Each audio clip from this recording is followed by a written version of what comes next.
أعوذ بالله من الشيطان الرجيم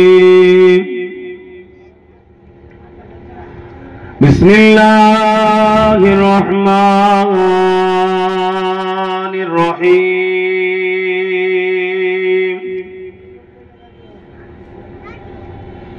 نحمده ونصلي على رسوله الكريم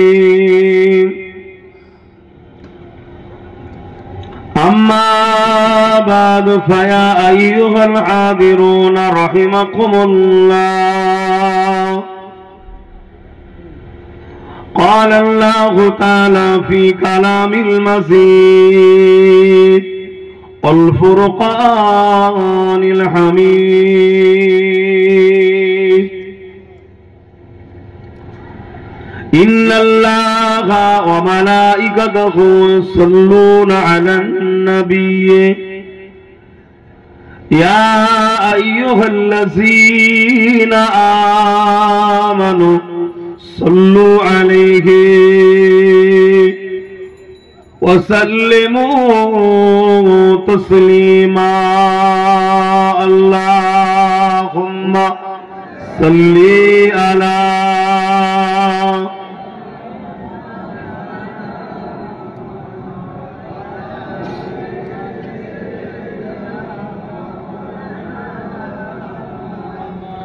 शदाग़े महशर में लब्बाई लब्बाई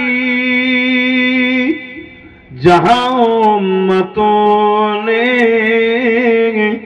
पुकारा मुहम्मद हमें जानो दिल से प्यारा मुहम्मद मुहम्मद के गमों है हमारा मुहम्मद अल्लाहुम्मा सल्ली अला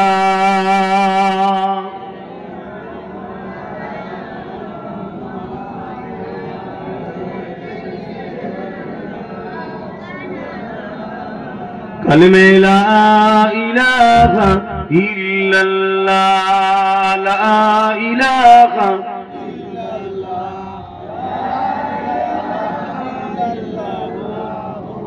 मुहम्मदुर रसूलुल्लाह अल्लाहुम्मा सल्ली अला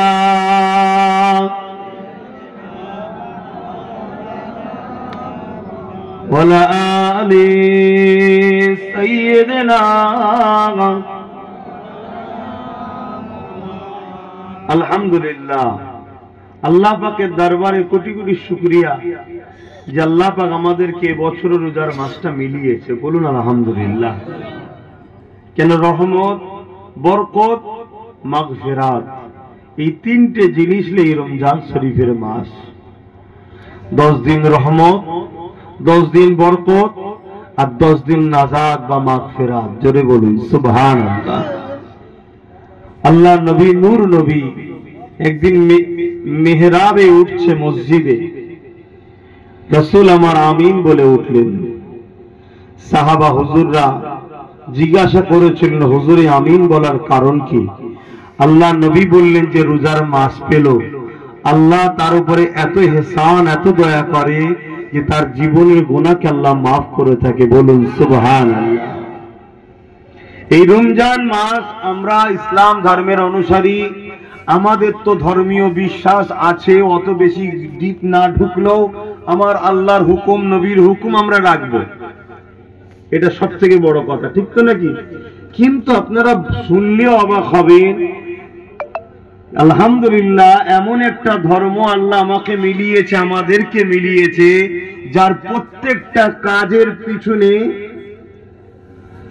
বিজ্ঞান ও সায়েন্সের জন্ম হয় জোরে বলুন সুবহানাল্লাহ হ্যাঁ বড় গর্বের সাথে বলছি ১৫০০ বছর আগে পৃথিবীতে ইলমের দরজা খুলেনি इल्मेर दरजा ज्ञानेर दरजा साइंसेर दरजा मैथमेटिक्सेर दरजा फिलोसफिर दरजा प्रतिटा शिक्षार ज्ञानेर दरजा सर्वकाले सर्वश्रेष्ठ महानायक दोनों जहाনের সুলতান হযরত নবী মুহাম্মদ সাল্লাল্লাহু আলাইহি ওয়াসাল্লাম জ্ঞানের দরজা খুলে দিয়েছে। জোরে বলুন সুবহানাল্লাহ।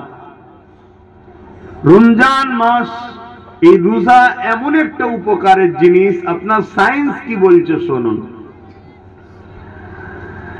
পৃথিবীতে সব থেকে সুগার কম হলো ইসলাম ধর্মের অনুসারীদের। বললেন না আলহামদুলিল্লাহ? কারণটা কি? কারণ হলো রোজা।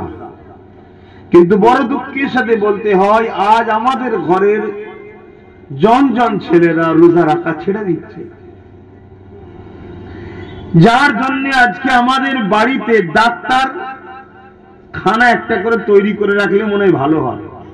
দুদিন পরে ওষুধের দোকানে জানা ওষুধ পাবে, কম বেশি আমার বাড়িতে হয়তো তাই ওষুধ পাওয়া যাবে। এর কারণ এটা। আর একটু খুলে বলি, যে জমিগুলো চাষ হচ্ছে দেখছেন, এই জমি চাষ, যিনারা চাষ বিশেষজ্ঞ তিনাদেরকেও জিজ্ঞেস করবেন, এই জমিনের একটা চাষের পরে আর একটা চাষের ফসল ভালো নিতে গেলে এই জমিনটাকে পুরো শুকাতে হয়। যত জমিন শুকাবে, যত স্যাঁতস্যাঁতে ভাবটা কেটে দিয়ে শুকিয়ে হয়ে যাবে, তারপরে আপনি তাতে জমিন চাষ করার মেটেরিয়াল দিয়ে আবার চাষ করুন, তাতে ফসল দেখবেন দ্বিগুণ থেকে দ্বিগুণ তৈরি হয়। বলুন সুবহানাল্লাহ। তো 11টা মাস আমাদের শরীরে নানা রকম খাদ্য যাওয়ার জন্য এই পেটের মধ্যে ছোট ছোট কোষ, ব্যাকটেরিয়া তৈরি হয়, পোকা তৈরি হয়, যেগুলো স্বাস্থ্যের জন্য, শরীরের জন্য বিপদ ও ভয়ঙ্কর রোগের কারণ হয়।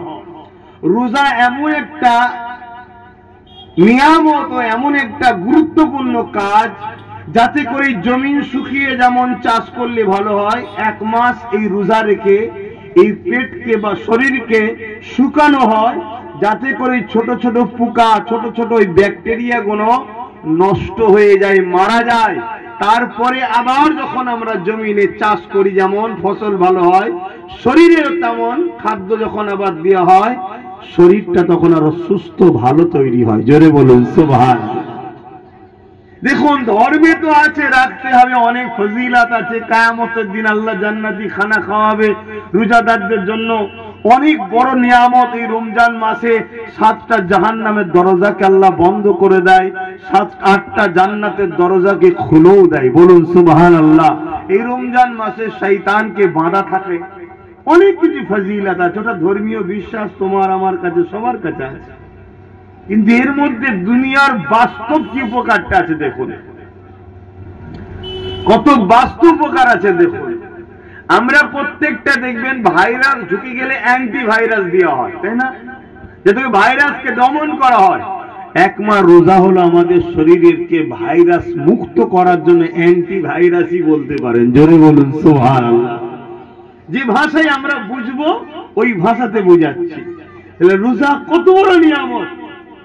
এমনি ধর্মীয় বিশ্বাসে হাদিসে কুরসির মধ্যে আছে, আস-সাওমু লি ওয়া আনা আযজি বিয়াদিয়া, রোজা হলো আল্লাহর পাক বলছেন আমার খাস ইবাদত। বলুন সুবহানাল্লাহ। নামাজকে খাস ইবাদত বলেনি, হজকে খাস ইবাদত বলেনি, রোজাকে কিন্তু আল্লাহ খাস ইবাদত বলেছে। কেন? নামাজের মধ্যে লোক দেখানো থাকতে পারে। চলো, বিআই সাহেব এসেছে, সেও নামাজ পড়ে, হাজি সাহেব মনে আমি না পড়লে কেমন হয়। আমারও মনে হতে পারে, আমি হুজুর মানুষ, মুরিদ দেখলে কি বলবে, চল নামাজ পড়ি। এর মধ্যে রিয়া থাকতে, লোক দেখানো থাকতে পারে। আশা করছি আমরা দেখাই না।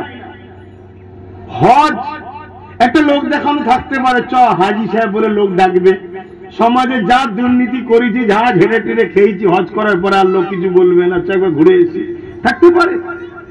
আশা করছি সবাই করে না। কিন্তু রোজার মধ্যে কি থাকতে পারে? লোক দেখানো যদিও আমি না খাই, উজু করতে গিয়েও তো গড়গড়ার নামে 1 কুল্লি খেলিতে পারি। কেউ খায়?